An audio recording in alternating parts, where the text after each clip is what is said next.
This live presentation was produced in Ashland, Oregon by the Rogue Valley Metaphysical Library and Event Center. RVML relies on the support of our volunteers, members, and donors to organize and present these programs. For more information about this presentation, or to borrow, download, or purchase other recordings from our catalog, please visit our website at rvml.org.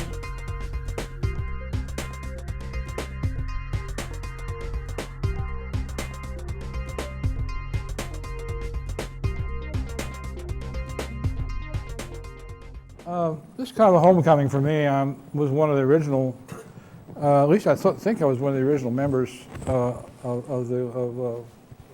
Valley Society when it opened up, and I can attest to the library. There's everything you want back there and more, and thousands of books and titles. And if you have any interest in, it's not just UFOs, it's everything related, reincarnation, a lot of stuff from Edgar Casey, lots of things back there, all kinds of things. It's about 2 rooms back. I've got a wonderful little thing in here. So at the break, which will coming up probably at 9 or so, we will let you go back and take a look at it. I spent 4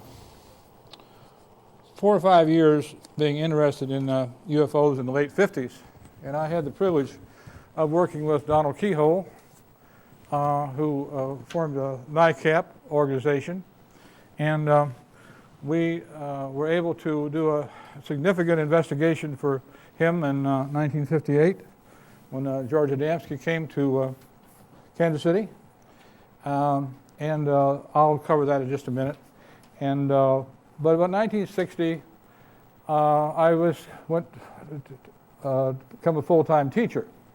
Well, I wanted to coach, and to be a good coach, you got to go to a small town. And some of you have been through this mess, and small towns don't have a lot of metaphysical people and a lot of people interested in UFOs. So essentially, I was a dropout from UFOs for 30 years. Now, I dropped back in 1989, and I would be glad to entertain the questions a little later or the difference I could see. There was some basic differences. Some things were the same. But about 1994, my wife and I were on vacation in New Mexico, and we had a chance to visit the Roswell site if we wanted to stay another night in Roswell, motel and meals and so forth and so forth. And we were heading home from a trip to Virginia. And the guy said, well, there is a place out called the Plains of San Augustine, west of here, and I have a rancher's name, you call him. And we decided to give that a try.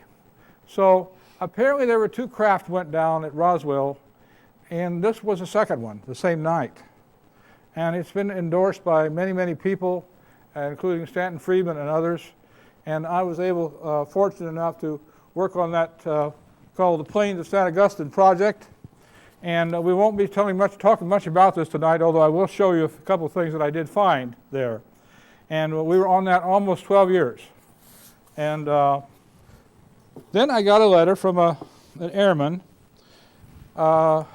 whose picture's right here, named Kirtland. And he said, I was at Holloman Air Force Base in 1955 when Eisenhower made a secret visit there and went aboard a UFO. I said, sure, yeah, well, send me a letter, Let me see it in writing. Well, he did, 7 pages. So what you're going to see is the result of that investigation this evening, and the people I've managed to contact who've denied it, verified it, the work we have yet to do, and the materials will be up here for your perusal a little later. I have the letter here from the airman. I have his service record.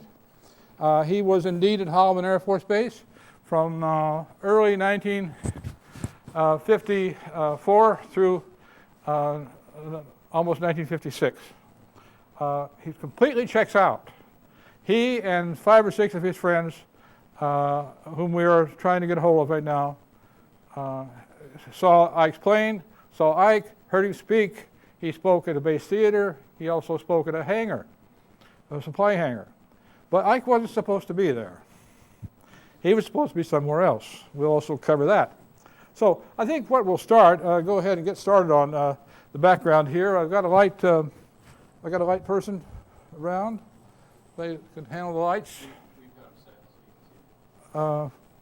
we, The lights are set. we got to leave them on? Yeah. Oh, all right.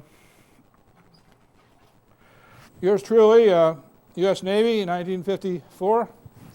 I had just read a book about UFOs. I'll try to, maybe I better sit over here in the corner, then people can see behind.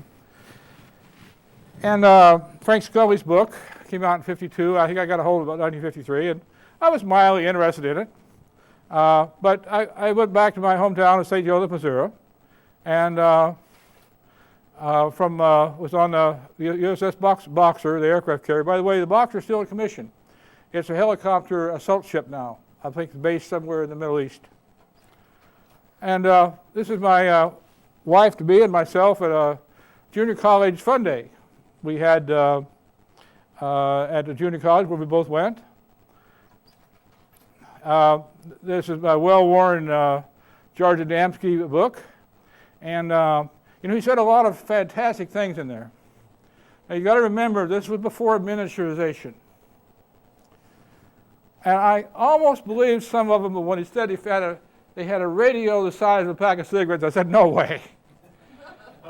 So sometimes we can disbelieve the wrong things for the wrong reasons. Of course, now we have computers and calculators that are 1/8 inch thick, and you put 10 of them in a pack of cigarettes. But anyhow, my interest was piqued. He came to Kansas City in 1958 and gave a talk to a UFO study club there. Quite an interesting guy. He's had a Polish background. His dad was Adamski, yes, George Adamski.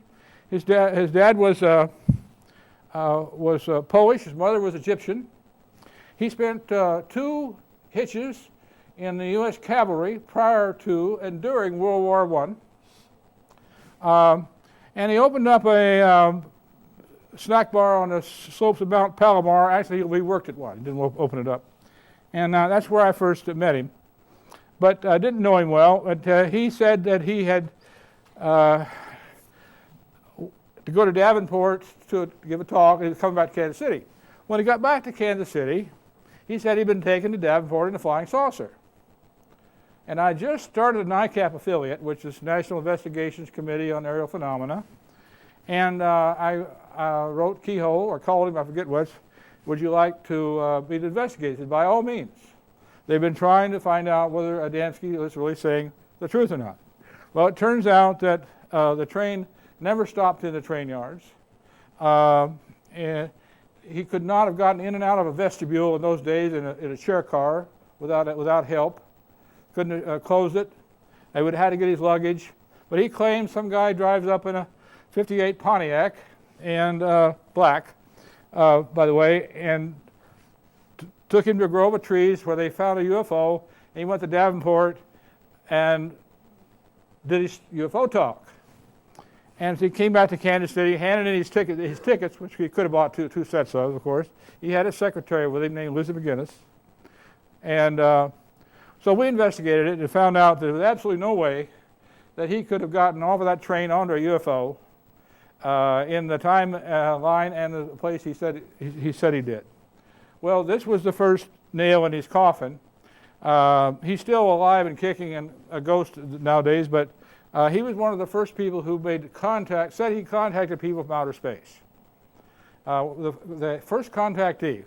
Well, there were a lot of them followed him, tried to emulate what he had to say. But in those days, if you were an author and you wrote a book, then you had to write another book. You went out and gave a bunch of talks. Well, they wouldn't invite you back unless you had something new to say. So you'd invent another little more of your story. Oh, well, I went to Venus, so he'd write another book, Adamski on Venus. And he'd be invited out for more talks. So the lecture circuit has sort of a built-in, if a person wants to phony something up, it's a good place to do it because you're getting paid for it. Somebody's paying your way somewhere. Anyhow, he eventually ended up going to London and tried to see the king and queen, and then this whole thing in Kansas City was presented to him at a news conference. He tried to grab the papers, made a real fool of himself. Anyhow, that's my contact with George Adamski. The site that we found on the plain of St. Augustine, 1994, this is an aerial view of it. You see the sagebrush has been sliced off at the one end there. And there's a little sagebrush on the right, below the dotted lines, and on the left side, of course, is all sagebrush. Well, this is an aerial view of about 200 feet. And the dotted lines are actually 1 foot wide highway patrol flagging tape that they use to flag certain sites on the highways from the air, and held down by shovels full of dirt. And then the next day I went to Socorro, got to a plane, and we flew back and photographed it. The site is 128 feet long, and we won't dwell on that this evening, but I will tell you some of the things I found and show you some things later. But coming up here, we did 28 of these holes. In 2004 and 2006, we had a crew of 8 Navajos. They did 28 of these excavations in that same area you saw from the air, and we found a lot of material. Most of it is foil, unknown foil with a high silicone content. Doesn't match any foil that we know of. And it went in there apparently and was covered over. We think there was a trench, and the Army came in and filled it in, and in so doing they covered a lot of material over. This is very soft loam, sandy loam soil. And so this was one of the things that we found, and we sent it to Denton Cooley, who invited the first human heart. And artificial, yes, artificial heart, yes. And he said it had 4 chambers as far as he could tell. He thought it had been a pump, it might have been a heart, but he said this is material we don't know anything how to use. It's common material, it's high density polyethylene. Now, hold your water bottle there, will you? This is low density polyethylene. High density is what you have in Tupperware, thicker material. And he said, I wish I'd known how to fabricate this when we were making our heart. We did manage to take some pictures of it in the Smithsonian. And his heart was Dacron and nylon, and it kept a man alive, I think, 65 hours. And of course, since then, we've actually had actual heart transplants. Then we found, did a book, and that was on the front of it. And we also have a little shoe, which, find my laser printer here. Okay, is this the laser? Third button down, okay. There it is. There's a little shoe sole right here. It did not match any known foot. And there are 300 sizes on Earth. 300 shoe sizes, shoe possibilities. It was too long and too narrow to match any known foot. I have it with me. I'll show it to you after the break. Cooley also suggested that we have a CAT scan done, and when we could afford it, we eventually did. And that artifact material, which I showed you earlier, this is a slice from the center of it, showing various chambers. It had been collapsed, which made it a little hard to figure out how it worked. But apparently it was some kind of an artificial organ that held fluid and dispensed it. Whether it was a heart or not, I don't know. We found this in 1996, when we worked at the Plains of San Augustine site. I haven't been back there for several years. Inside the one of the chambers, we were able to get in there with a pair of tweezers and pulled out a piece of starch. A piece of starch the size of a pinhead. This is what was on the pinhead. Now, the red hair I got from a girl standing next to me at the microscope, but the gold wire is what was on the pinhead. This is a gold wire with a component in the center. And Cooley said he thought it might have been some kind of a monitoring device that went through the system of the body, whatever body it was in. The girl standing next to me at a microscope, this was done right up here at SOC, I said, can I borrow one of your red hairs? She said, are we going to pay me back? I didn't, but anyhow, we laid it down, photographed it, and that's a human hair, 70 microns wide. We figure that the gold wire is about 10 microns wide, and the component in the center is about maybe 30 or 40 microns wide. That's one of the things that was inside this artifact that we were talking about. Well, meanwhile, back to Earth. Airman Wilbur Kirtland sent me the letter, which is available up there for you if you want to read it later on, and told me about Eisenhower's visit excuse me, to Holloman, 1955. Well, we first had to find out if Airman Kirtland was there. He was. Very definitely there. We find his performance reports, even a part where he got chewed out for letting some eggs die in a laboratory. I even have a picture of the doctor that wrote the report right here. Anyhow, essentially, he said that he was called out of the barracks. He knew Ike was there that day, but they had a policy at the air base. No one is to gawk at the president. Business as usual. So they really took it seriously. There was actually a UFO earlier seen on the hovering over the tarmac, and they wouldn't let him go out and look at it. Well, his friend had just come in and said, "You ought to see this thing out here, this silver thing out here over the tarmac, over the flight line." He asked if he could go out and said no. So anyhow, this is an artist's rendition of Eisenhower's Air Force Columbine 3 leaving Holloman Air Force Base about 4:30 in the afternoon of February, I believe, 12th, 1955. He did see the plane leave. All day long, people came in. He was an orderly at a hospital. And did you see this? Did you see that? Ike was talked down at the hangar, the supply hangar. They had him over at the base theater. This guy was just itching to get out to see Ike. He didn't manage to see his plane leave. Now, this is a Lockheed 129E, and it has a black nose. I'll show you later. I think I got a picture of it. It has a radar in there for weather purposes. There was only 2 of these. Nixon had the other one in South America. So it had, this was no doubt undoubtedly Ike's plane. Here's the material from his file, showing you the Holloman Air Force Base. Down at the, here, it says it has a secret clearance.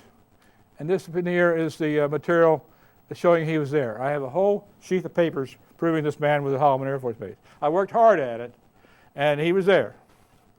Eisenhower decided early February 1955 to go hunting. You may think that's a strange place to go once you see what we've been talking about here in a minute.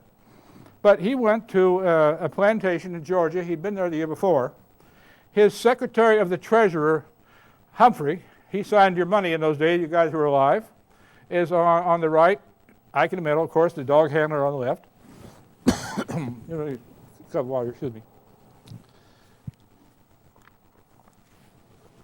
Eisenhower went down here every February during bird season from 1954 to 59, I believe.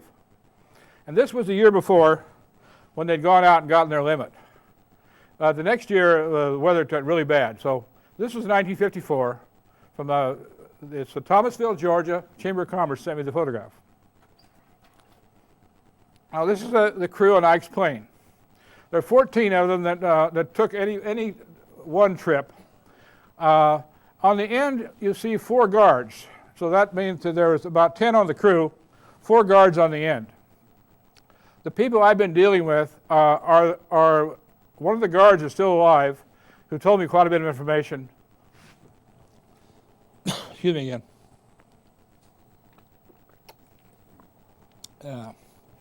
Thank you for the water. This is the Columbine 3, Lockheed 123L, and it had been lengthened by about 18 feet, and it had a triple tail. They call it a vertical elevator in the Air Force. But these were, this was the crew that normally went. The 4 guards on the end, there were 8 guards actually, and they alternated trips if it was a domestic trip. If they were going overseas, they took all 8. If they were in the United States, they'd take 4.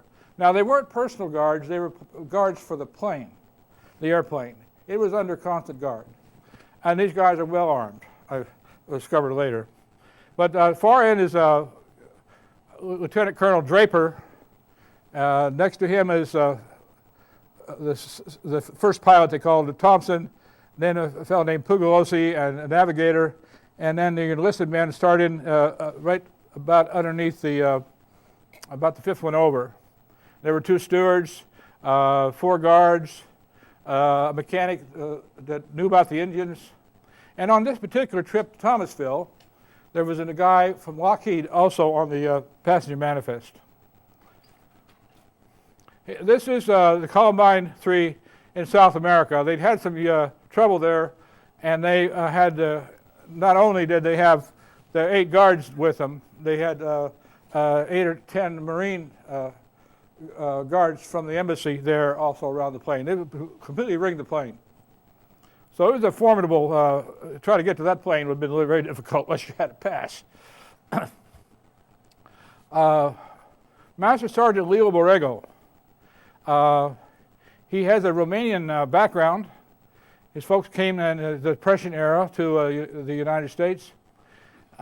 He had been a lieutenant in the Philippines and was involved with, I believe, in the 35th Division in the invasion of Luzon. That was about the time the next island after MacArthur went back and returned to Leyte. After the war, he wanted to stay in, so they had a program called Stripes for Bars. So they gave him a master sergeant rank, and he turned his lieutenant bars in. And he also was a guard on Roosevelt's plane, Truman's plane, Eisenhower's plane. He lived till about 1994. But a lot of our information comes directly through him. He's standing in front of the Independence, which is President Truman's plane. My guess is this would be 53 or 54, somewhere in that area. You see him there again, they're right under the gangway. Anybody recognize the gal in the middle under the star? Come on, some of you intensified it. Well, at the same time, the gentleman here named Gromyko, I guess it was replaced by Marshal Buchanan. Now the real power over here is Khrushchev, but in 1955, first week of 1955, this fellow was forced to turn in his resignation to the party, and Buchanan took over. And so the Russians were in a state of flux. And they were kind of up in the air. And so these are some of the headlines we saw in the papers. Massive, the unending revolution, and it goes on and on and on. And this is Stalin laying here in his coffin, his bier, as they call it, in 1953. And his heir successor didn't make it past 55. He was replaced by this gentleman, and then we know about Khrushchev coming in a little later. So this was a sign that was done in both Chinese and English about the U.S. supporting the Quemoy Matsu shelling. We eventually talked the Chinese into withdrawing off of the islands back to Formosa, and then got really tough. Eisenhower and John Foster Dulles made very tough statements. The whole world was upset about them. Here you'll see in a minute why. The U.S. has new and powerful weapons of precision, Dulles. We're talking nuclear here. Eisenhower said, in any combat where nuclear weapons are used, they can be used on strictly military targets. Now, this was big talk in 1955. Then, as the Quemoy Matsu crisis unfolded, Ike asked Congress to grant him authority to act. Congress provided it. Guess who railroaded this authority to the Formosa resolution through the Senate and the Congress? Lyndon Baines Johnson. He tried it again in the Gulf of Tonkin and didn't pull it off, which got us deeper into the Vietnam War.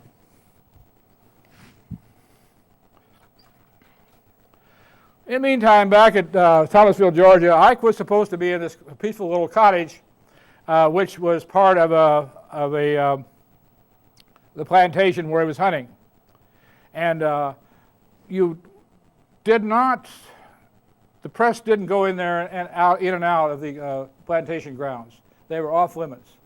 So he literally had as much space as he wanted to move around in. If he wanted to leave, no one would even know it. They assumed he was here because his press secretary said, Ike is here. He won't be playing golf or go to church, but he's got the sniffles. And he also, I don't know how long the sniffles lasted, but whether he had them when he got to Holloman that night or not, I don't know. And then over here we have where the newsmen are being treated to a party by Mr. Humphrey. That'll keep him busy for one evening, and hangovers the next morning. So, and this is his press secretary, Hagerty. And that's what they said, why they wasn't going to see Ike for several days. I figured he was gone, according to the newspapers, 36 hours. It only takes 5 hours to fly to Holloman and 5 hours to return. So, however, some people saw him in Holloman. Now, this is an electrician.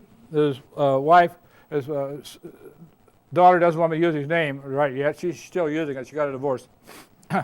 And he had this family story that she sent me.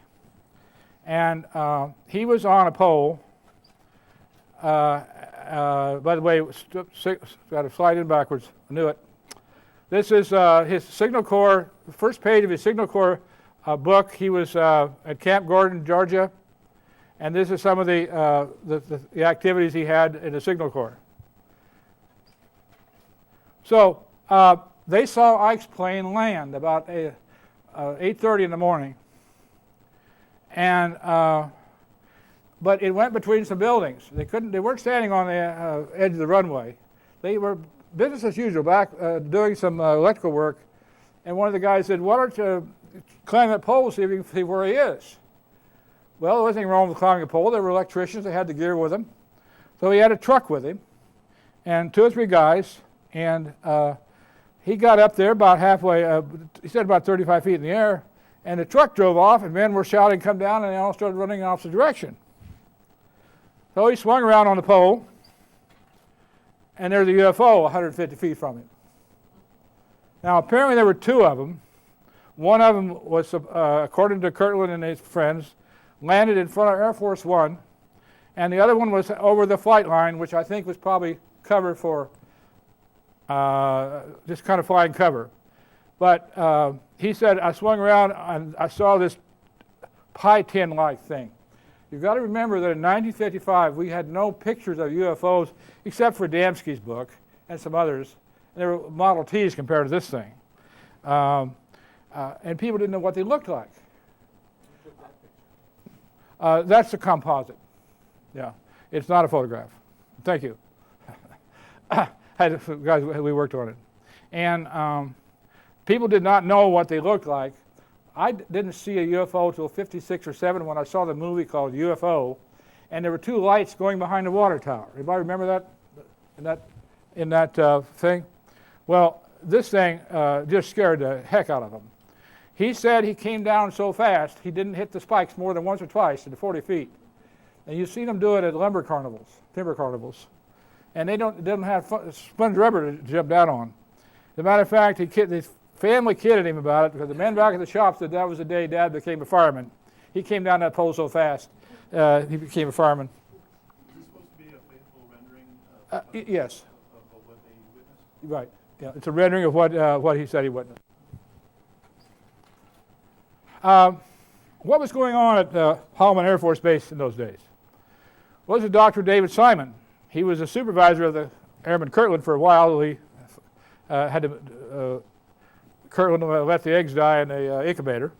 But in any case, he is shown here in 1956, 57, having taken a balloon to 100,000 feet. And this is on the cover of Life magazine.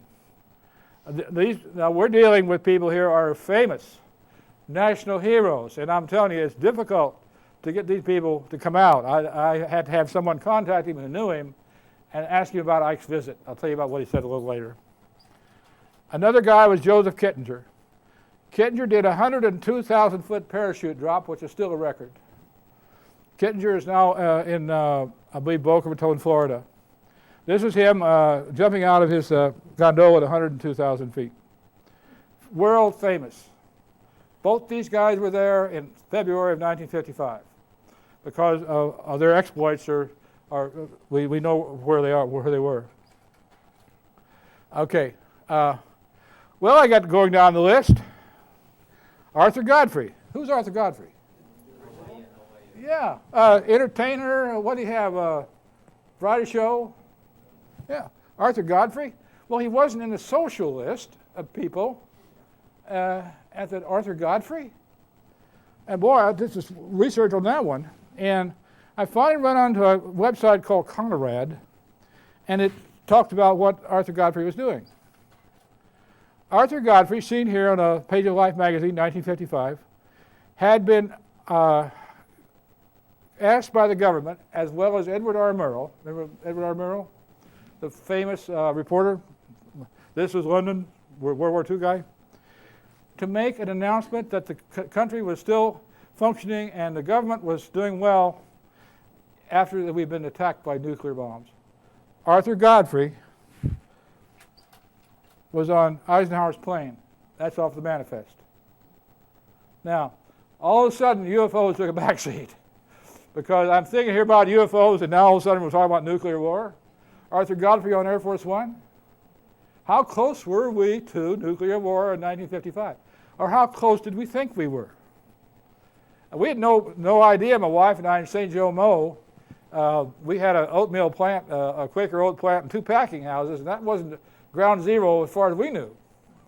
But Arthur Godfrey on Air Force One going to Thomasville, Georgia, that got my attention. But by the way, he didn't go back with them. He went back on his own somehow. So anyhow, back here. So we ran on to a Time magazine article called The Doomsday Plan. And this is where Arthur Godfrey and Edward R. Murrow were to make an announcement to the people that everything's okay. Washington's been wiped off the face of the map. Don't worry, you're all in your shelters. Listen to our broadcasts and so forth and so on.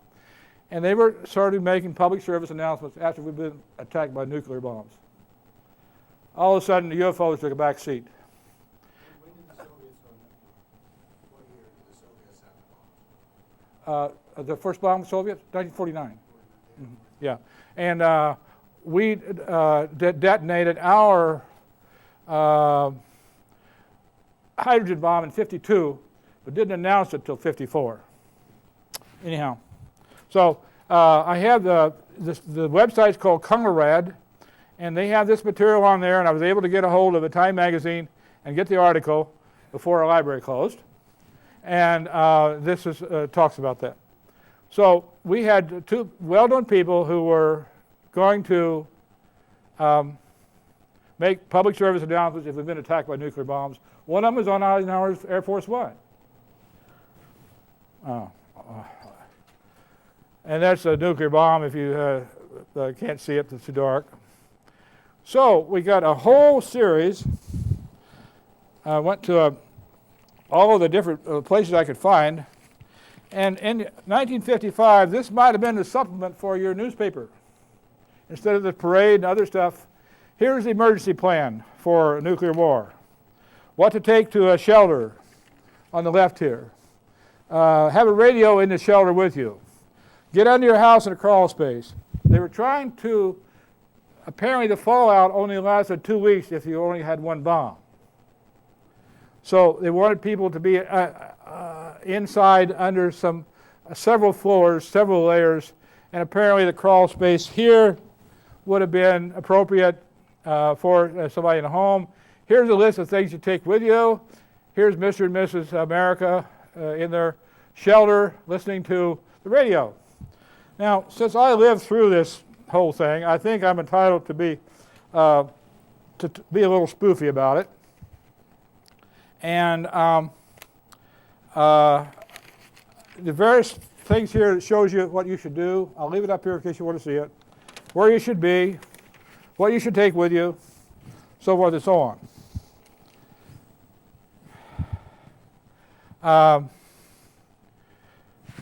Machine here. Yeah.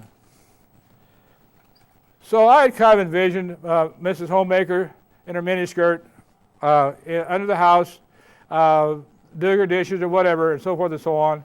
And this is where they suggested that we all be, under the house. Because if you had a 3-story house, it means you had 3 floors that would shield radiation from you. 2 would be enough, but 3 would be fine. So, where was the government? Well, the government was in big facilities back east. One of them is called Greenbrier. You've probably seen it on TV over the years. Here's a 14-inch thick door leading into this opulent facility. This is where your congressmen and senators were staying. And Supreme Court, while you were under the house. So everybody was well taken care of, sounds like to me. You were under your house, crawling around, and they were in a very opulent, high facility. There was one of these for the Congress, one for the Senate, one for the Supreme Court. And I understand we spent billions of dollars, we didn't know much about it at the time, for 97 of these things, most of them around the East Coast. Facilities. And then, so I got a little spoofy here, and I said, okay, Edward R. Murrow, this was Washington. The White House is gone, the Capitol is in ruins, but the IRS building still stands. Okay. Hello, friends, Arthur Godfrey here. Boy, have I got a product for you. So we've got some really interesting stuff going on under this house, haven't we? Feeling depressed? Well, who wouldn't be with Washington wiped off the face of the map? Lonely? Isolated? Under your own house? Who wouldn't be isolated? Out of control? Who wouldn't feel out of control? So Arthur Godfrey was a super pitchman. Now, that wasn't his only job. He got on and had his Arthur Godfrey and his friends and musicians, and he played a little ukulele himself. He was one of the early TV pioneers. But he could sell a fur coat in the South Sea Islands to somebody. So now we have things changed. We've been under the house quite a while now, and whatever Arthur Godfrey was pushing, apparently it wasn't birth control pills, because they've had a baby now. Dad is still looking a little disheveled. Mom's not quite as sharp as she was before. They've got a bottle or two here or whatever it is. And now for the good news. After the devastating nuclear attack, your government continues to function. Wouldn't that be great to hear in your little crawl space? So, 1953, Nagasaki, Japan. I had the privilege, honor, or you might want to say almost a duty, to visit the site of the second atomic bomb blast. This is a Catholic church which was a half mile from ground zero at Nagasaki. And we were photographing some of the ruins of the Catholic church. This was looking to the main doorway into the sanctuary area. And most of the wooden frame buildings had been replaced by 1953 when I was there, but the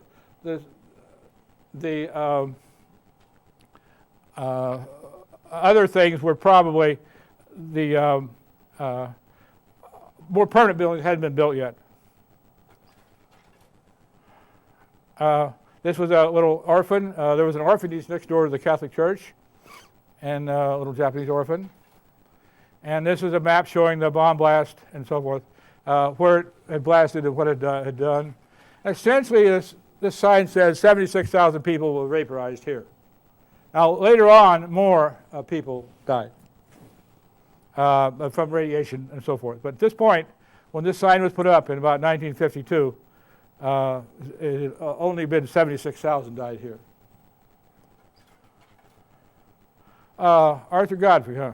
Well, now, Kellerman kept ringing a bell. Who's Kellerman? Kellerman. Anybody remember a man named Kellerman connected with the president? How about the motorcade in Dallas? Front seat in front of JFK, Agent Roy Kellerman. He was on that plane that went to Thomasville, Georgia also. Agent Roy Kellerman. Well, this gets interesting. All of a sudden, now with nuclear war, now we're talking about presidential assassination. And Kellerman is a gentleman standing in front of Sergeant Borrego. Right there. He joined the Secret Service about 1943, I think. Of course, we remember this scene. Always been indelible in our minds.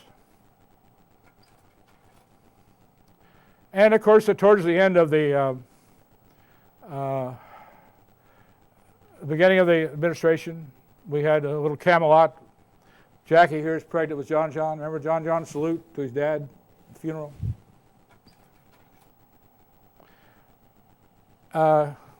Kittinger, top man here. He's the one who did the parachute job.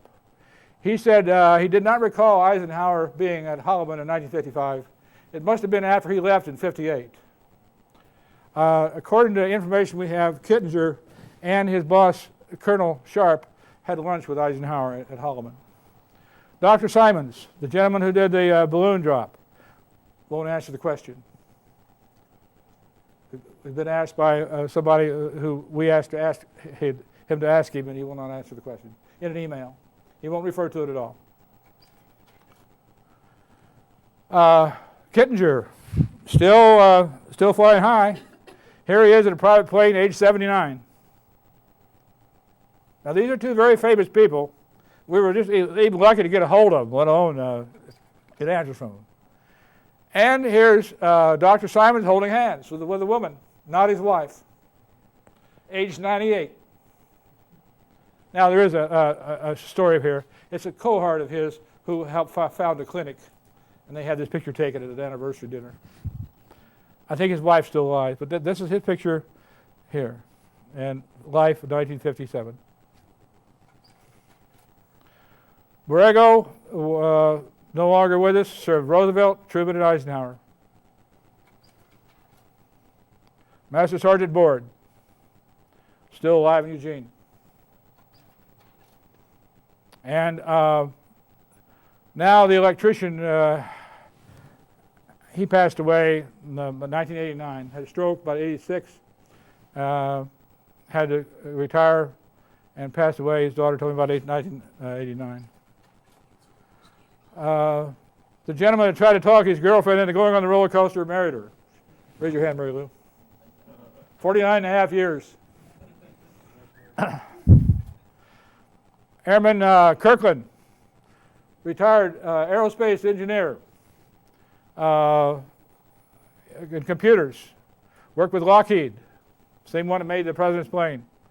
Also worked on defense contracts for NASA. Yeah, I know. Well, we see UFOs all over the place now, and this one happens to be about 600 years ago. And I'll give you an enlargement here. In the background is an illuminated object behind the Virgin Mary. In the background is an illuminated object behind the Virgin Mary, and we'll get to see it a little bit better here in just a minute. Now, the only thing they had 600 years ago, in 1429, I think it was fire and candles. You're not going to illuminate a UFO with fire and candles. This is actually in the painting it found in Italy a few years ago. So anyhow, here's what they're seeing in the background. Right here is the guy looking up at the UFO, which is here. Here it is right here. And I've put a spoofy title in here. Don't bother little Geo and Jesus. We must not concern ourselves with weather balloons. We have much work to do. So, Virgin Mary gives us pretty good advice 600 years ago. We never did find out who little Geo was. He wasn't even listed in the Catholic Book of Saints. But somebody thought he was important. Speaking of weather balloons, the caption on this, what we did, up in the corner here is General Ramey. The caption says, "Okay, General, where did you get this crap? This isn't what we brought down from Roswell."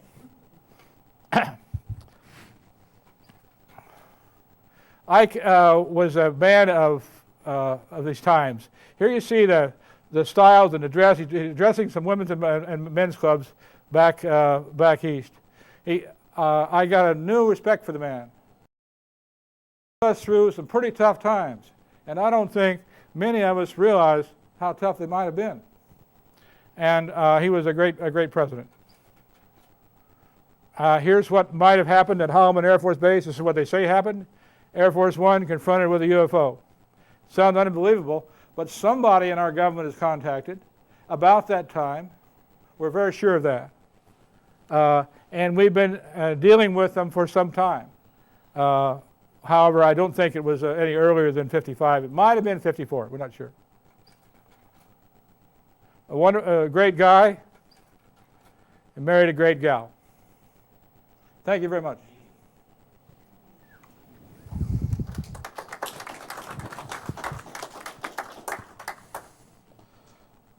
Okay, I think we're up to getting close to our break.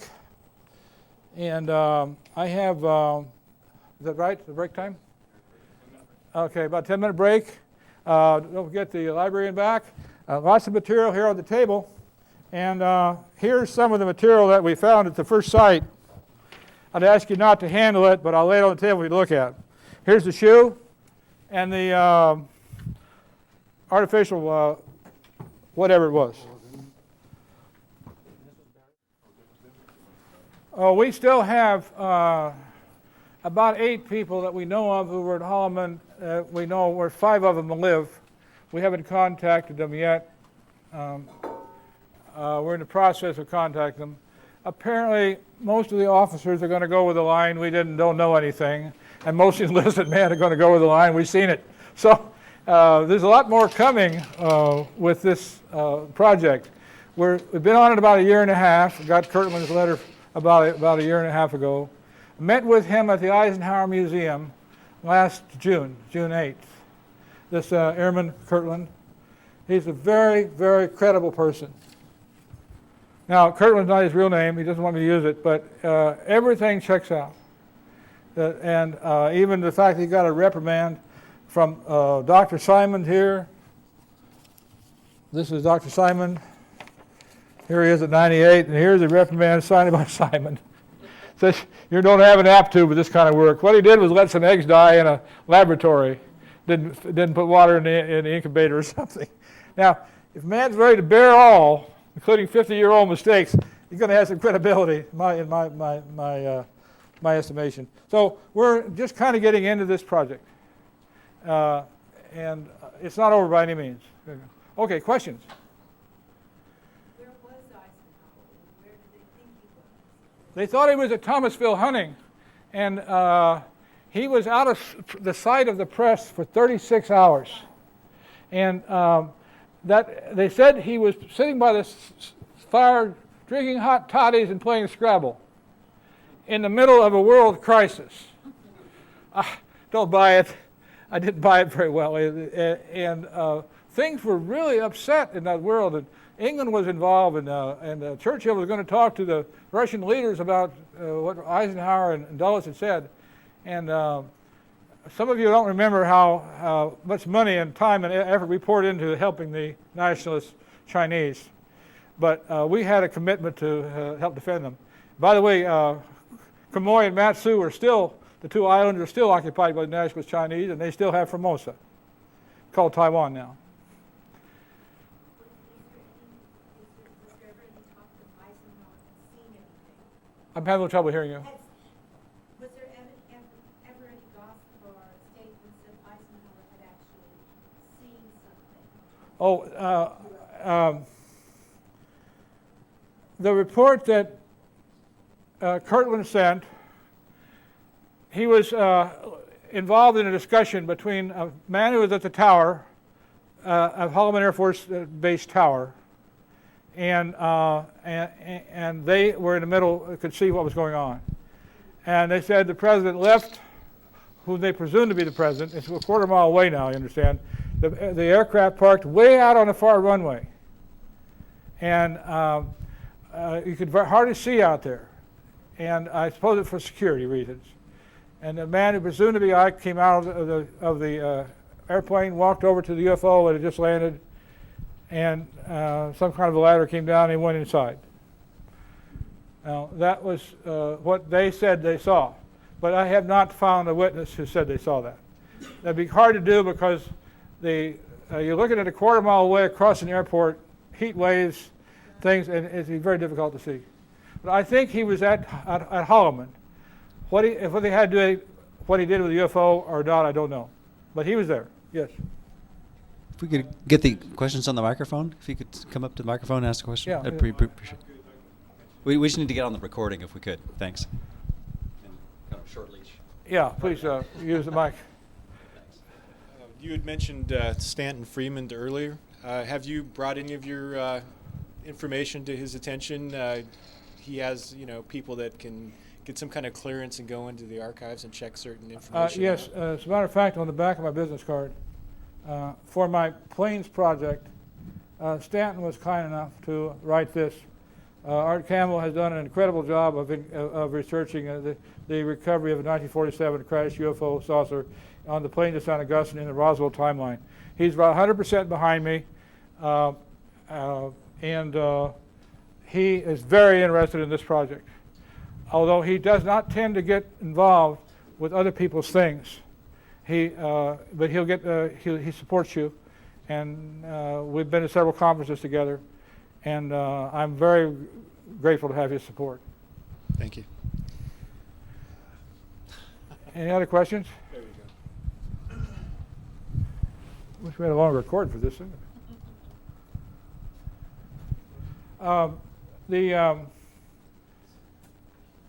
I think this project kind of got to me when I realized I'd lived through this. Now, like I say, packing plants and Quaker Oats plant is not anything you have to worry about in an atomic attack. But they had taken care of us and gone to all this trouble to make sure the people in those days were taken care of. And I was moved by this. I really was. And UFOs took a back seat when I realized we were talking about nuclear war here. And we might have been close to one. I don't know if you compare it with the 1960 Cuba crisis in Cuba, but in '55 they thought they were close. I think that's why Godfrey was on the plane. I'm sure he was. And Bob Board, the Air Force One crewman, said he'd seen him on there before. And you got to remember, Board only went on every other trip. He didn't go on every trip. They didn't take all 8 guards in every trip. So, yeah. So it's quite quite an interesting project, and it's still emerging, it's still developing. Do you think that these guys may have shown up, these alien beings, because of the nuclear detonations for Hiroshima and Nagasaki, that was causing some kind of problem? Well, there's been speculation that it took the 1945 atomic bomb that we set off. That went off in, let's see, 45, and all 3 of them 45, weren't they? That they came just as a result of that to our planet because of the light travel and so forth and so on. I don't know about that, but I would imagine that a nuclear power was on the agenda. How high it was, would not have any idea. My understanding of the American government has several recovered UFOs or alien spacecraft, and even J. Edgar Hoover had written and wanted possession of a disc for a cursory. I've seen that material. The question is that we have recovered spacecraft. A man that I give some credibility to is Robert Lazar, and he was the one that was at Area 51. Said he saw 9 of them there, one of them with a hole through it. And I would imagine that they have shelves of this kind of stuff somewhere, of this material that we happen to find. This had eroded out. As a matter of fact, the sandy soil had eroded most of this material out, and I found this on the surface, half buried, and this was on the surface under a piece of sagebrush. So, yes, I think we probably have, and I think we've been in contact with them. And the ones we shoot down are ones that they're unfriendly for some reason or other. Apparently there's some friendly and some not. And I think they're the ones that are getting the shot. The Russians shoot down more of them than Well, I don't know. I imagine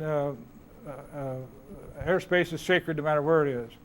If you get on the internet, you can look up UFOs and missiles or nuclear energy, and you'll find pages and pages of flyovers over nuclear sites. Pages and pages of flyovers of nuclear sites. They're interested, and they've even apparently shut off the power sometimes for some of these silos. So the technology here is well advanced to ours. Yeah. Yes, sir. Do you think the aliens are going to make themselves known at the same time soon? The question is, do you think the aliens will make themselves known anytime soon? No, I don't think so. I think we already know about them. Those that can comprehend it know about it. Those that can't comprehend it won't be able to comprehend it if they showed up their front door. So when I first started talking UFOs in the 50s, I did some service club work in the Kansas City area. I'd say 2% of the people even believed they existed. Now we got 65 or 70% of the people who believe they not only exist, but they're interplanetary. Another generation, we're all going to believe it. I think they have made themselves known, and I think the flyover at Phoenix is a good example. 10 years ago, when this huge craft flew over. I think they're trying to intimidate our government by making slow flyovers.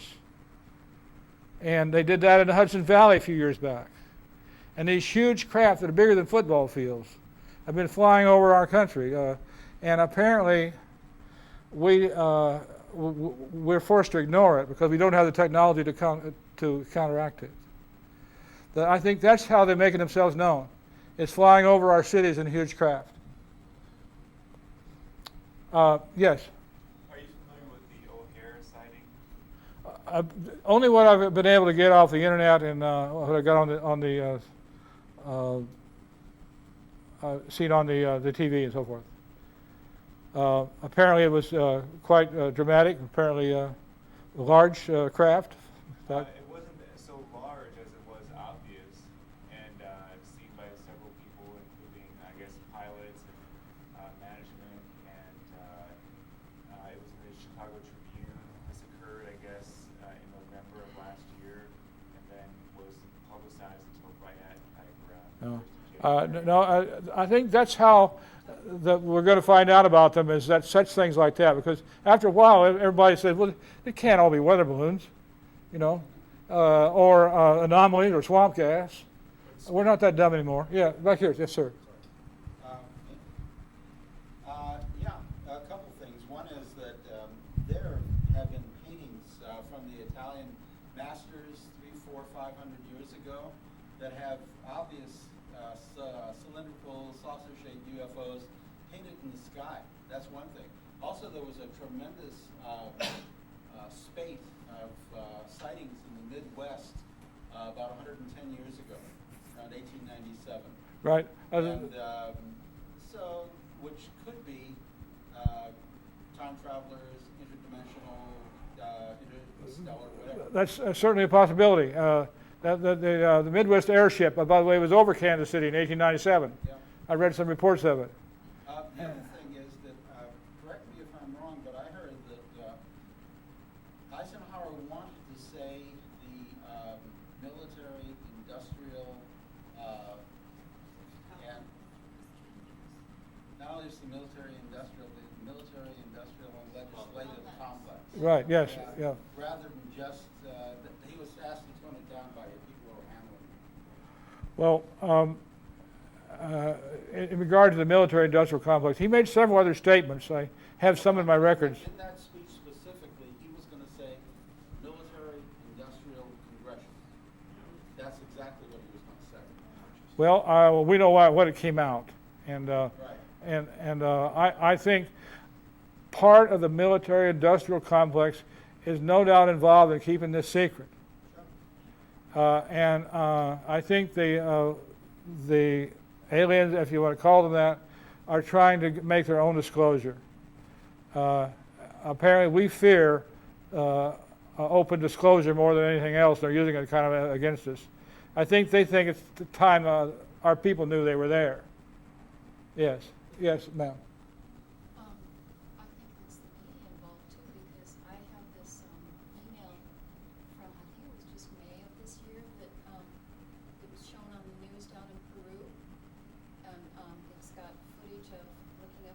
Right. Of course, it's on my little computer, it's a little image, but you can finally see some white flecks, and it's like a squadron. And then they show people on the street looking up and talking, but it's in Spanish. But my email report says that I think it was the head of their police or something, kind of reported, oh, Well, yes, I saw this today. Yeah, you talked about the sighting the last few months of Peru. What we would call underdeveloped countries don't have missile technology, and you're going to see more UFOs there, like Mexico City, place like that. They're not shooting at them, and so even though we're not shooting at all of them, only some of them, apparently. So apparently the underdeveloped countries, and one of the most interesting things I remember hearing was about a sighting in South Africa at a schoolyard. John Mack went over, this famous Harvard psychiatrist, and taught psychiatry at Harvard University, and interviewed the children. He said they've gone through a trauma. These guys know this, and they were able to do artwork and pictures. Now, some of the teachers were in a teachers' meeting. Kids were out looking at a UFO, which is very interesting.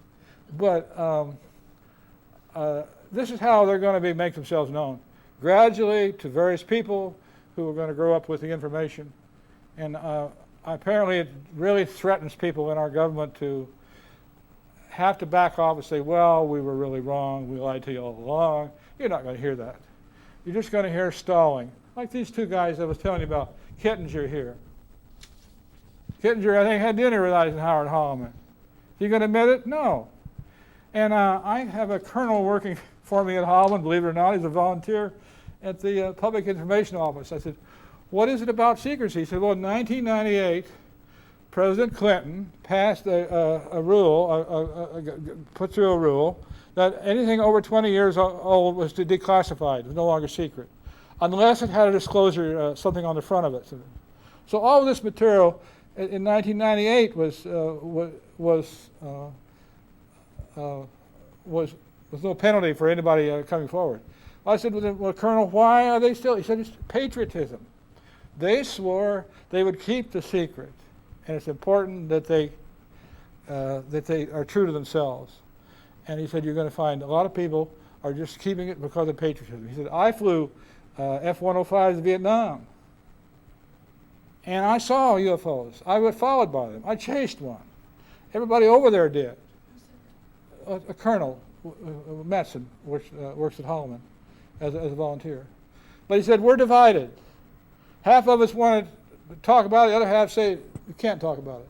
He said, it's just a loyalty thing now. It's no longer against the law after that thing was passed. I don't have the number, but anybody can contact me, I will.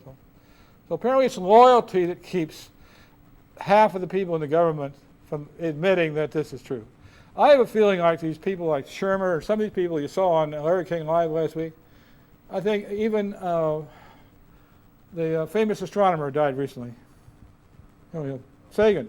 I think they all knew they were real. But in 1952, they passed a thing called the Brookings Report, and the CIA commissioned it. And essentially the Brookings Report said, and you can look it up on the internet, that every time a highly sophisticated technological group of people come into contact with more primitive people, that primitive society ceases to exist in a few years. This, I think, is what they're afraid of. The churches, the fraternal societies, the financial structure. No one wants to take a chance that this stuff is going to be plowed under because of a spaceship that lands somewhere. And I think this is what they're really afraid of, changing society. Changing society. You tell somebody that their religion is largely myth, they're going to get upset. Joseph Campbell said, everybody's religion is largely myth. It's just that yours is a little less myth than somebody else's. But you know people who aren't ready, and I know people who aren't ready. You're ready. You wouldn't be here. You weren't ready. Any more questions? Yes, sir. One more. I'll get you. Do you think that the aliens might figure that they don't need to necessarily make very much contact with us, considering we put out so many radio and television broadcast signals that they, in many ways, know so much about us, although we know very little about them. I can't second guess the motives of why they would do something or why they don't do it. I think they were if they can come down and hover over one of our silos and shut off and put all the lights to go and then shut them off, they're going to know a lot more about us than we think we'd want them to know. So I think possibly we're looking here at two stratas of aliens. Somebody in charge and clone type beings, the little gray people in the craft. And I don't know that somebody's up there with a puppeteer, making pulling strings, but it seems that there's two stratas of levels of responsibility, and the most ones we see are the ones that come down and the ones that crash and so forth. There's some very, very fine books back here. I would recommend The Day After Roswell by Philip Corso. Anybody read this one? The Day After Roswell by Philip Corso. He's the first insider to come out of the Pentagon and say, yes, they're real. I took alien technology to Bell Labs, took to other places, and so forth and so on. I highly recommend you read this book. And it's called The Day After Roswell. He died came out about 1996 with all this data, and then died about a year later. So the Roswell incident is the best basic book you could have. It talks about what went on. There's no fluff in it. Later on, they started adding to the story and moving people around. But that basic book called The Roswell Incident by Berlitz and Moore, I recommend to all friends who wanted interested in finding out about UFOs. That and Corso's book. Now, there's another author out named Dolan. He's doing probably the most thorough, complete, comprehensive job of UFOs, and I believe he's just published a second volume. Do we have that in the library? I don't. Really a great researcher, young man, great researcher. But you can find out about pretty much what you need to know back here in the library. Yes. How many? Do you think there's like several groups here, a lot of different ones, and what do you think about the whole? I can talk about 1950s. I understood there were several groups interested in talking to our government after we set off the hydrogen bomb. And I think possibly the one that Eisenhower was meeting with one of those groups for the first time on the runway at Holloman. I've heard that there are as many as 7 different alien groups, and I've heard as many as 65 that are known. And I don't know. We just don't know what they're doing, and apparently they're in contact with the government. We couldn't go on this long without some of them without being in contact with some of them. I understand that we're trading technology a little at a time for information about space. Anybody see this item on TV a while back on the internet? It's called the drone. This thing is flying down around Palo Alto, California. It's not a helicopter, it's something on magnetic waves. You get a chance after you get done, look at it. Come take a look at it. There's a company down there called Alien Technologies Unlimited. Down around Palo Alto, they made this and it's flying it. It's amazing. It's the first thing I've seen in the air. Now, we got Teflon, we've got all kinds of things that came, miniaturization. Your CD player is a laser. All that is technology we didn't have in 47.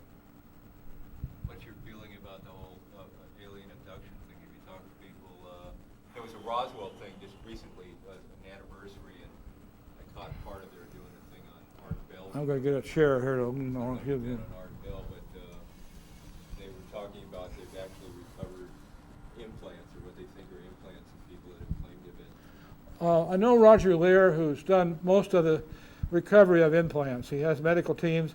Last I heard him talk, he had 12 different things that come out of human bodies.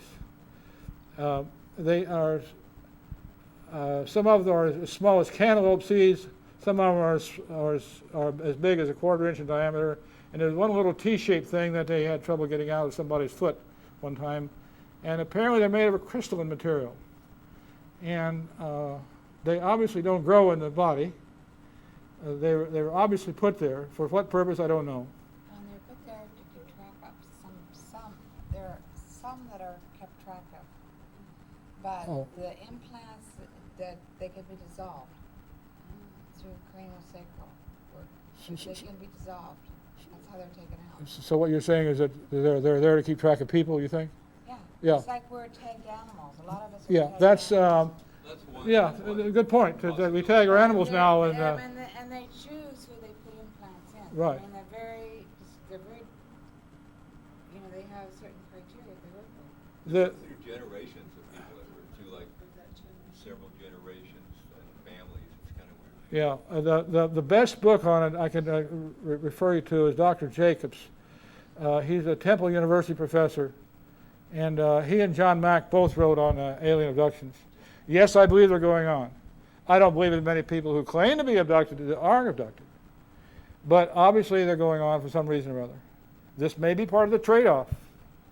That we're allowing abductions for technology. That's a speculation, but I don't have any data on it. But that may be part of the trade-off. Yes, sir. A couple of years ago, Spain pulled out of the Iraq War, and when their ship was coming in with their soldiers back into Spain, there was a formation of what the government called ball lightning, but it was actually discs, glowing discs following the aircraft. Have you done any research on that? It was on CNN and showed it. Well, we had those ball lightning like objects called foo balls in World War II, and they flew alongside the German, the Japanese, the American, and British planes. We all thought they belonged to another country, but they never did any harm. So my guess is those foo balls apparently were controlled by an extraterrestrial source who was gathering information on our airplanes, but they never did any harm. They're robotic. They're robotic, weren't they?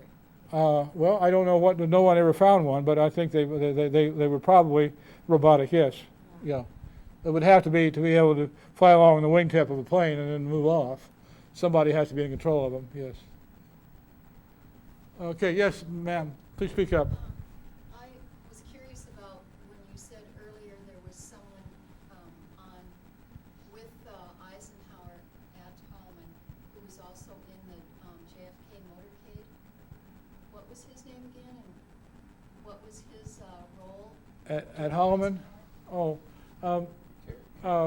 Kittinger. Yeah, Kittinger is the guy. He was a hero that did all the high altitude parachute drop. And Kittinger, the base commander named Sharp at Holloman in December of '54, 2 months before Eisenhower's visit there, and 2 months later, had been the first man to travel 640 miles an hour on a sled, railroad sled that went about a half mile. And they were pre-space medicine going on there, so they'd know about when we got into space how much acceleration or deceleration the body would take. And this colonel told me, as far as he could dig up, that Kittinger and Colonel Sharp were at a luncheon with Eisenhower the day he was there. Now, is that the man that you said was in the Kennedy motorcade? No, no. That was Kellerman. He was also on Ike's plane. Now, whether Kellerman went to Holloman, I don't know. But Kellerman was on the plane when it left Washington, D.C. And I was curious what his title or role was in 1955. Kellerman was an agent, a Secret Service agent. And then he worked himself up to supervisor by the time of the Kennedy assassination. And he was supervising the third section of that motorcade when they went by the book depository where Kennedy was shot. So he was among those 10 names at the bottom. Right. Yes. I thought Kellerman. Here we are, one plane load of people. We have a president and his party. We have Secretary of the Treasury, the President. We have a Secret Service agent that will be famous down the road. We have a guard that will come forward and talk about the fact that Eisenhower was there. We have Arthur Godfrey and a guy next to him, I think, was a speechwriter. We haven't figured out who he is yet. I couldn't believe it all was one airplane. And I kept getting, jumping to one thing to another. Unbelievable experience. And it's still going on. As far as I know, I've got them sorted out of the plane. I know where they sat and who Godfrey sat next to and so forth and so on, but the fact that they were close to nuclear war, or at least we seemed to be, just blew me away. Anybody else? Yes, sir. I was just wondering about your own experience and paradigm through these decades of research and study. Is there any event that you could see that would catalyze this issue in people's minds, such that, okay, we accept that aliens exist, and now what's on the next channel? Well, early on, when I realized UFOs were real, I knew somebody had to be in them or in control of them. And so the step to alien was the problem for me. Now, I said I would tell you the difference between when I was in early and when I got in later. The difference was the same stories were there, the same people were telling them, but the difference was we had these big bug-eyed aliens on all the videos. I thought, oh, no way, you know. Well, apparently they apparently those big bulbous eyes they have are technological progress that they have, and these bodies that they make, the clones or whatever you want to call them. So there's no problem for me. It was no jump problem. It was I knew somebody had to be in control of them, and it wasn't us. So I had no problem with that. I had trouble with the big bug-eyed aliens for a while, till I realized that would be the logical sequence of events if you were trying to improve a clone or a pilot or something like that. And that was a little hard to get used to. But I thought that was all fantasy, and apparently that's what they see, those big bug-eyed aliens. Some people see them. So I didn't have a problem with the jump problem at all. I think the big jump is, are they there or are they real? The first jump. And I got over that about 55 or 6. And the next one is a lot of charlatans out here trying to get your money and tell you a bunch of stuff that isn't true. That was Adamski and his train ride experience. And there's still a lot of them out there. There's talking a lot, don't have any evidence. I'm a pragmatic person, I need evidence. Now you can accept it or reject it, but I've got it. I've got an eyewitness, that's better than I got at Roswell. The man saw the president's plane there, and that's good enough for me. All the other stuff still open to conjecture, but one thing kind of follows another. But I had trouble with the bug-eyed aliens. That's one of my problems early on. Any other questions?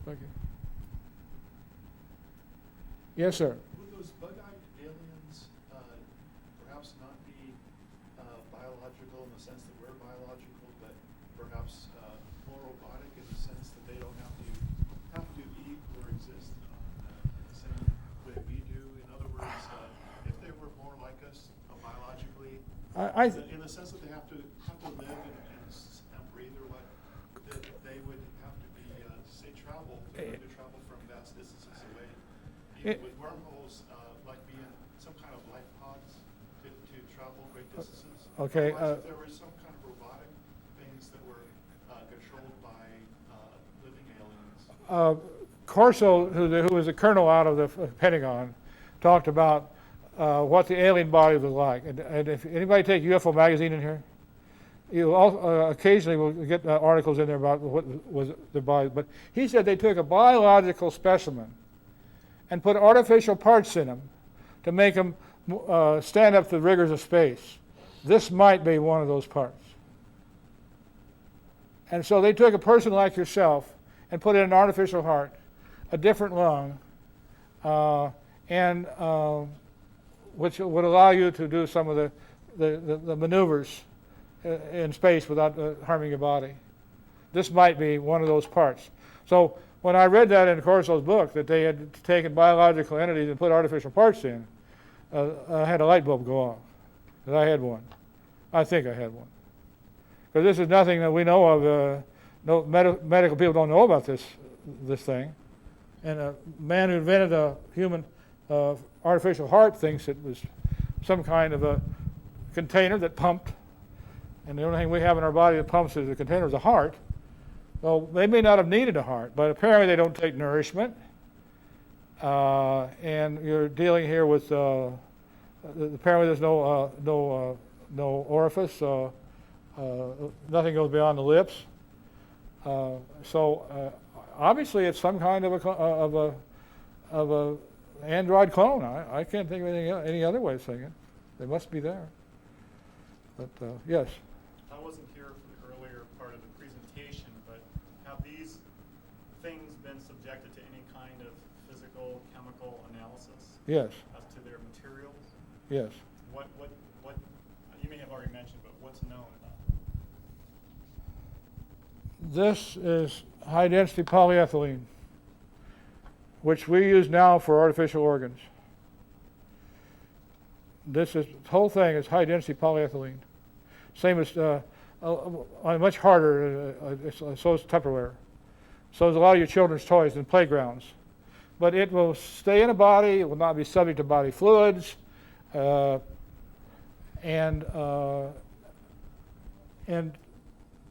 I suspect that this may be part of one of those bodies. Now, the reason it was on the surface of the ground was in the arroyo, the water comes down and washes the topsoil away and leaves the stuff on the surface that the Air Force covered up. We have reason to believe that a local cowboy was hired to go out and help pick up materials, and the Army came in with a road grader they borrowed from the Catron County and leveled the site out. That's why it was so clean. I have some pictures here, but if you got my website card, the whole thing is pretty much on a CD, and this book here is pretty much the story. And after the meeting, come take a look at this. Your information may be here. We're dealing with polyethylene on this. The shoe has 7 layers of cotton, and a guy at Nike said, we can make shoes out of cotton, but we couldn't afford to make a shoe like this and put it on the market. He said, this is for a specialized foot. I didn't tell him I was doing UFO research. So I didn't think he wanted to know it either. It's all cotton? 7 layers of it are cotton. So that means cotton grows somewhere else, you know. And we found some material that was made from a carnauba palm, which is this wax you use for your car. They use the wax on apples. And some of the wax, we found some wax pieces. And they're all here in the in this book. The old title of this is did a UFO crash on the plains of St. Augustine, and I'm coming out this fall with a newer cover and a different title. But you can see on the website, you can see a small bit of each chapter and what it contains and how to get a hold of the book. It's ordered from the UFO store over in Baker. How are they sure that's not a shoe from What's a that? child or a doll? How do they know that's not a shoe from a human being or a doll or a small child? Because the shape of it? Well, they is me. And so let's get down where the buck stops right here. I found this in 98, 97, forget when. I've compared it. Yeah, I found this out. I compared it with every known shoe size that there was, and it does not fit any known foot. It's too long. Now, have you had children, sir? You had children? Have you seen children? You've seen children. How are their feet thin or wide? Wide, yeah, because they're still learning to walk, and the child's shoe this is 4 7/8 inch long. The child's shoe of a standard child, 4 7/8 inch long, is 3/4 of an inch wider than this on both sides. This and it has a wear spot in the bottom, like somebody's going up and down a ladder. Our children wear shoes out where, ladies? Where our children wear out shoes? They're crawling where they wear them out. The toes. So there's no wear on the toe whatsoever. You had some shoe store people look at that too. Oh yeah, I had shoe store people. I had a forensic lab in Chicago looked at it to analyze each layer for me. And a foot doctor. 5-foot doctors. And So it wasn't just him. yeah, right. It's right here. Whole chapter on it. Did you have DNA? Everything I know is in here. Did you have DNA testing done on it? What testing? DNA. Some skin cells might have been left from the original owner. Oh, DNA. No. I've been about $20,000 so far, and I'm not spending much more. If you know somebody who would like to done a DNA test, I did find a very interesting seed in here. I went out to a motel and washed it in a handkerchief, and we got about 3 minutes left. So, and out came some seeds. Well, after exhaustive analysis, it turned out to be a tumbleweed seed. So they had a lot of blind alleys. Yes. Are you familiar with the fact that France, as a government, last fall said that they were going to publish or make available to people reports over the years collected about sightings there? No, I'm not, and I'd like to know more about it. So I'm not on top of a lot of things. Yeah, I'm not on top of a lot of things. So I only just kind of stay in my area of what I'm working on. And believe me, that keeps me busy. Believe me. Any other questions? We got one more out here? I'll be up here. Yes, I see a hand. 4 fingers? 5. 5. All right, I got 5 fingers now. You want to go for 6? Okay. No, it's just that ever since the Soviet Union collapsed, the Russians have been much more open about sharing. Well, they were for a while. Yeah, they were for a great while until they kind of tightened up again. Yeah. Has it closed down? Well, it closed back. I think Putin kind of closed it up a couple of years ago. But when Yeltsin and some other people were in, they were really going to let it all out. So apparently they've been very interested. And my guess is one of the people that they did not want to know that we were in contact with anything from outer space would be the Russians.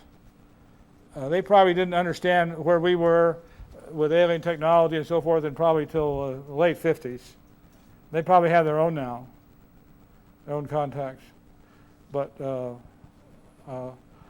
it was kept a very, very hush-hush, that trip that Eisenhower made. And I still have trouble getting information out of people. They know I know that he was there. The patriotism runs pretty deep. It might even blow it up a little bit in this show. With President Eisenhower. Yes, sir. Hey, Art, sir, I came in late. Any chance you're going to be on coast to coast with revealing this information about Eisenhower? No, they won't answer my mail, and I'm not going to try any longer. Okay. I've tried Punnett, tried Dory, sent emails off to. I was on it in 2002 with George Norrie. But I cannot get the UFO community interested in this material. And I'm getting kind of tired of trying. This may be my first and last shot at it. I don't know. Do you know why that is? I'm not sure I want to know. But I'd like to. I would like to know. And I see all people out there with all kinds of crazy things. And here I got a table full of facts, and I can't get anybody to look at them. So. Yes. I just have one more question. Yes. On a personal note, after seeing this all emerge over the past 50+ years, what do you think, I'm trying to figure out how to ask this question, what do you personally think is the most important, significant thing, if you will, to come from the emergence of UFOs in people's minds and so forth? I can tell you my own. Yes, my own. I would say it has given me a broad enough mind to understand what's important in life. And the most important thing is peace of mind. And if you got that, you got a treasure. Whatever you study, to try to find something that will give you some return. And I understand religion better. I understand the past better. I understand my own life better as a result of having kept my mind open. Eisenhower wasn't Eisenhower, sorry, Einstein said, and I'll close with this remark, that the human mind is like a parachute, and it works better when it's open. Thank you very much.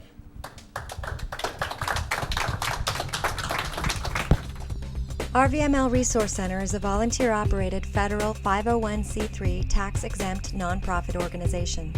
RVML is dedicated to providing easy access to a comprehensive collection of information on a variety of metaphysical, spiritual, and personal development subjects.